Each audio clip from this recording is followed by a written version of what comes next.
C'est le concours de beauté le plus bizarre de tous les temps. Alors que les autres candidates chantent de l'opéra ou dansent sur des rythmes endiablés, Amy, qui est infiltrée, joue de la musique avec des verres d'eau pour son numéro.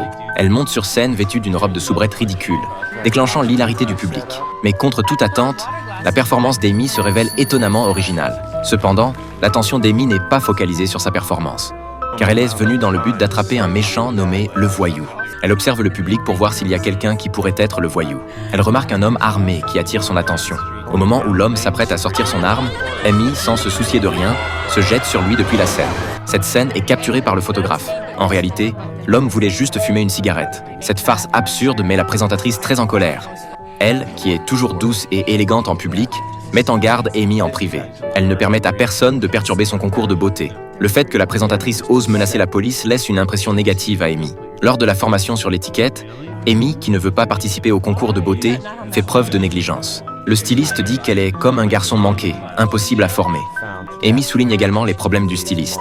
Les deux se disputent violemment. Par la suite, Amy va voir le chef d'équipe et dit qu'elle abandonne.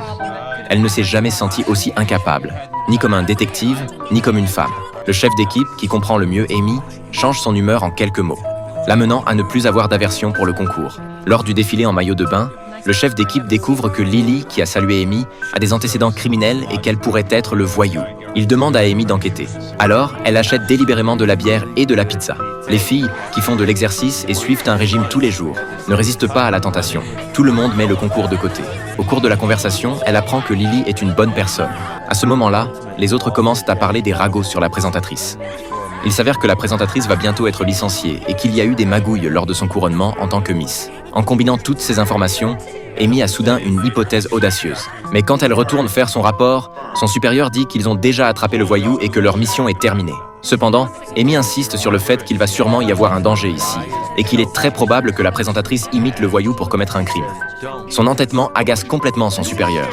Il déclare que si Amy veut rester, elle doit renoncer à son statut de policière. Face à l'insistance d'Amy, elle finit par rester ici, tandis que tous les autres collègues se retirent. Même le styliste la quitte. Mais ce soir, c'est la finale du concours de beauté. Amy, sans soutien, doit se préparer seule. Cependant, elle n'a aucune expérience en maquillage.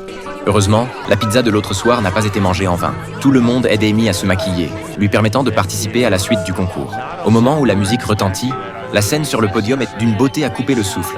Amy, au milieu, est particulièrement élégante et noble. La présentatrice annonce solennellement le top 10 du concours et Amy en fait naturellement partie. De l'autre côté, le chef d'équipe et le styliste s'apprêtent à partir lorsqu'ils reçoivent soudainement un tuyau indiquant que la présentatrice est soupçonnée d'un crime. Le chef d'équipe vérifie et constate que la présentatrice a effectivement un problème.